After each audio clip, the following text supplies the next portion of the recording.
Bon, Monsieur Gomez, à l'occasion de ce mondial, le public français va découvrir une nouvelle marque dans le groupe Fiat, justement Abarth. Présentez-nous un petit peu toutes les marques du groupe Fiat.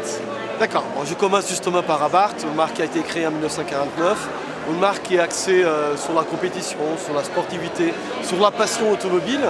Son créateur était un grand virtuose de la mécanique, un grand coureur de moto et qui après avait suivi par la voiture. Donc, avec Abarth, nous avons des voitures compactes, urbaines, à fort niveau émotionnel et avec des prestations mécaniques très intéressantes. Le thème est un petit mais méchant, ou en tout cas se faire plaisir de 0 à 100.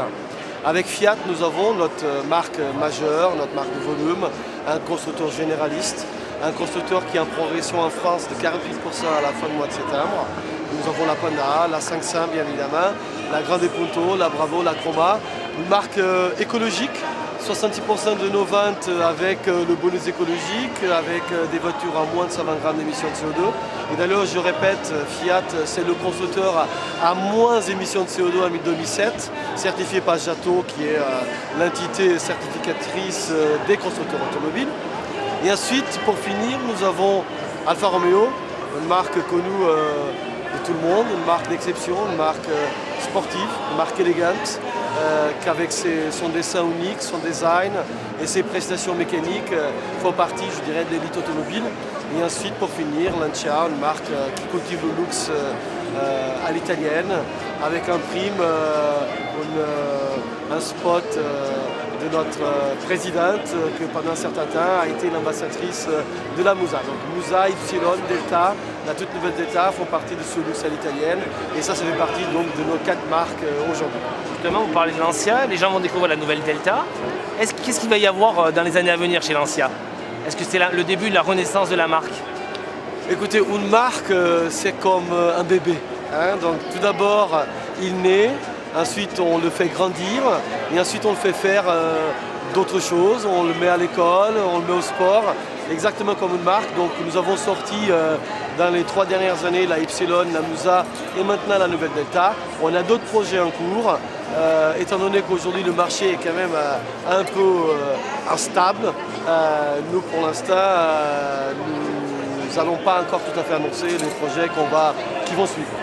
Concernant Alfa Romeo, la grande nouveauté, c'est la Mito. Certains modèles dans la gamme commencent un petit peu à vieillir. On peut passer à la 147 par exemple. Est-ce qu'il va y avoir progressivement un rajeunissement de la marque qui va se mettre en place ou ça va être beaucoup de véhicules de niche? Comment ça va se passer? Non, il y a un renouvellement de la gamme qui est prévu d'ici 2010. Donc la 147 sera remplacée l'année prochaine, donc deuxième partie de 2009. Et ensuite, on le renouvellera la 159. Et on sortira des nouveaux produits en 2010 et 2011. Donc la gamme complète et pas que des voitures de niche. Dans le groupe, il y a malheureusement des modèles qui n'ont pas eu le succès escompté. On peut penser de la Chroma ou de la Thesis. Est-ce que c'est quand même des véhicules qui vont avoir une succession ou on va laisser tomber ces segments-là? Alors, ce sont deux choses différentes. La Thesis, la réponse est non, il n'y aura pas de remplaçante à la Thesis. Quant à la Chroma, non, au contraire, nous pensons aujourd'hui qu'elle développe des volumes assez intéressants, même si sur un niche où nous sommes un acteur, je dirais, pas de référence. Mais pour nous, ça s'agit aussi de compléter notre offre avec Bravo et Chroma et Sedici. Nous proposons donc des voitures compactes, urbaines, familiales et nous en avons besoin justement dans la gamme. Donc il y aura certainement des suites à ces produits-là parce que ça fait partie d'un volume et ça fait partie aussi de la logique du constructeur Fiat que c'est un constructeur qui s'adresse au plus grand nombre.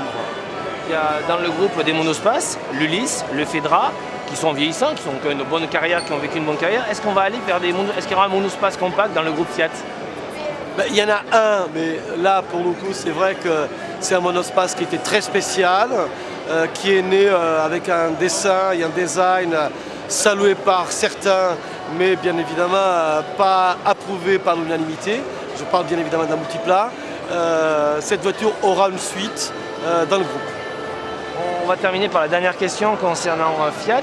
Il y a la Grande Punto qui marche très bien. Il y a la 500 qui cartonne, on va dire, vraiment aussi également très bien. La Panda qui continue à être un modèle référence. On a l'impression que Fiat devient un expert de tout ce qui est citadin. Est-ce que vous allez encore continuer sur ce segment citadin qui vous ramène, on va dire, beaucoup de succès? Même si Fiat ne fait pas que ça, c'est clair que Fiat aujourd'hui c'est le leader des petites voitures et on a, je dirais, la plus belle petite gamme au monde, si on peut le dire comme ça. Nous allons bien évidemment poursuivre nos efforts dans la matière.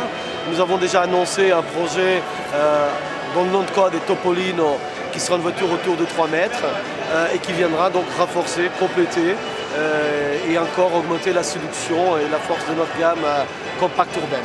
Enfin, ma dernière question, on peut passer autre, c'est l'écologie. À Paris, il y en a partout. Est-ce qu'on peut voir un jour arriver chez Fiat, dans le groupe Fiat, une voiture électrique? Oui, d'ailleurs on peut le voir arriver, même si ce n'est pas le cas aujourd'hui. D'ailleurs, je peux vous dire que vous savez que la Poste, grande entreprise française, a annoncé un appel d'offres très important. Sur cet appel d'offres, elle a retenu 2 constructeurs qui sont PSA et Fiat. Nous travaillons avec un préparateur italien qui est Microvet dans ce projet. Et donc, il est fort possible qu'on puisse avoir une voiture électrique dans notre gamme. Maintenant, je dirais que notre focus principal dans ce salon n'est pas une voiture, c'est un système qui s'appelle EcoDrive et qui est un système qu'on offre à coût zéro, gratuit, à toutes les voitures qui ont le Blue On Me et qui permet aux consommateurs en fait d'analyser et suivre ses consommations, ses émissions de CO2. Nous pensons, le groupe Fiat pense que des efforts sont à faire d'un point de vue constructeur, et ça on le fait, mais aussi d'un point de vue automobiliste, avec ce système qui est géré par une clé USB.